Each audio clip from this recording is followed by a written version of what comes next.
I told you that anime was not actually meant to represent Northeast Asian people, but that the art was meant to be a non-specific abstraction towards not one race of people, but rather a neutral and fictional invention that transcends race and nationality, you might throw up your hands and put this video off as another didactic stream of consciousness instead of an essay meant to explore these varying ideas.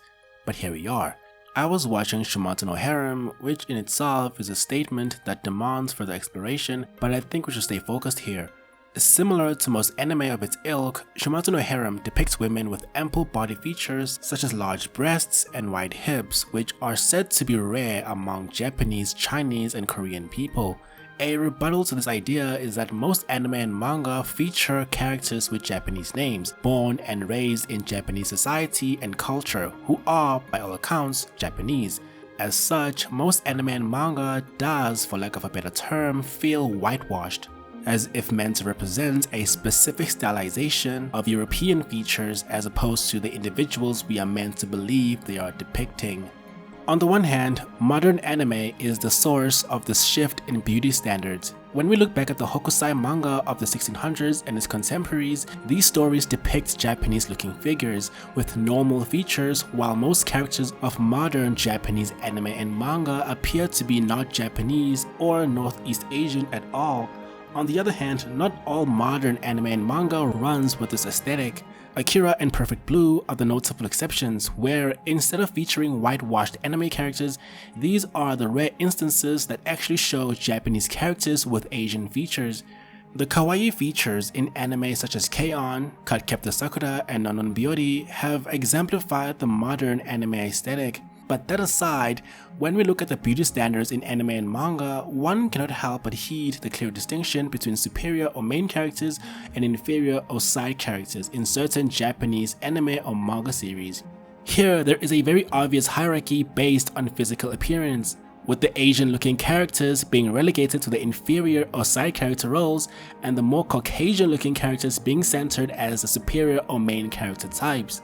Examples of this include Detective Conan, in which the more attractive or smarter characters such as the main protagonist Shinichi Kudo are endowed with more Caucasian traits such as colored eyes, while the less attractive or ordinary characters appear more Asian, a notable example being the self-proclaimed leader of the Detective Boys, Genta Kojima.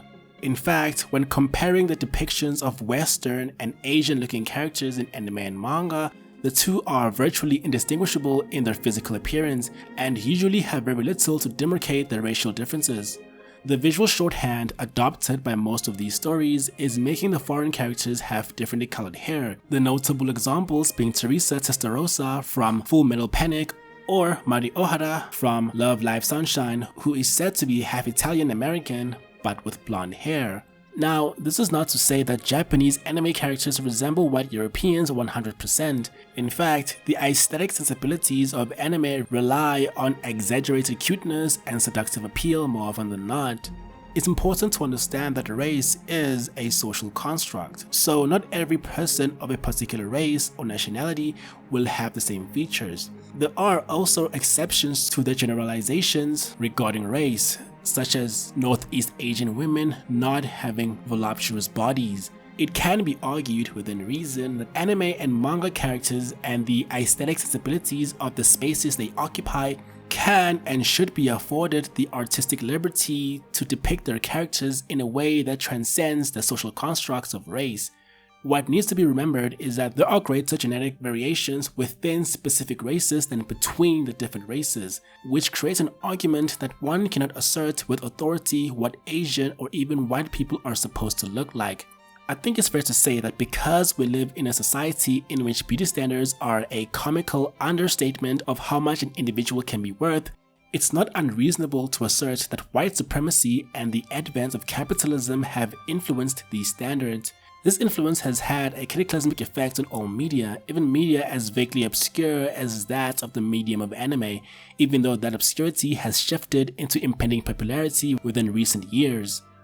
In an effort to contain a concept as immeasurable and incorporeal as beauty within one set standard, what is defined as beauty standards have become tools of oppression that reinforce racism and colorism. In anime and manga, we don't have to look far to recognize that Eurocentric beauty standards have essentially had an impact on the exaggerated beauty and sexuality of anime characters.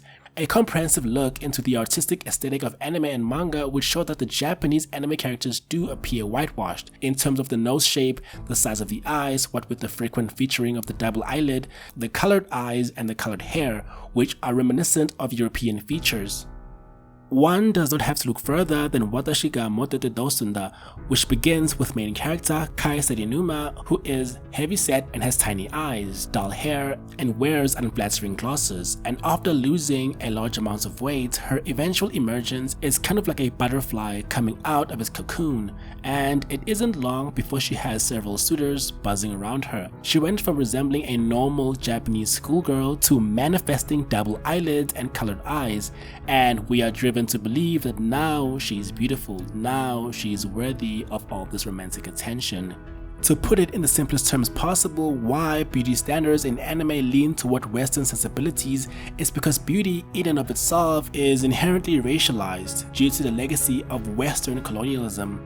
Now, I can almost anticipate the arguments about how anime character design is abstraction and does not depict race with any kind of specificity, to which I would suggest that you saunter over to your front door, slowly open said door, shuffle over to the outside and kindly touch grass. Anime in its modern form was invented at a time when the West was and still is a dominant force. Perhaps the Japanese animators initially wanted to make a cultural product that would penetrate the Western market by appealing to the taste of Westerners, which were often motivated by underlying racial bias.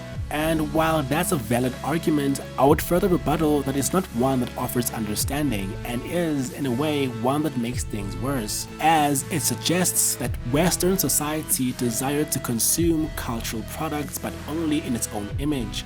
Regardless of the drama of this video, I do not have a solution to the problem, but it doesn't mean I should ignore the presence of the issue. The work of subverting beauty standards is the work of liberation, and the journey towards that end would be one that is spiritual, political, and essential. Changing beauty standards in anime and manga does not have to change the medium as a whole, and the last thing I would want is for the medium to change to that degree, because then it would stop being the very thing that brings me so much joy. But we should not be so blinded by our love of anime that we ignore the problematic trends that exist within it. Asian features are just as beautiful as Eurocentric ones, even more so when depicted by the talented artists that bring these characters to life. Thank you for watching.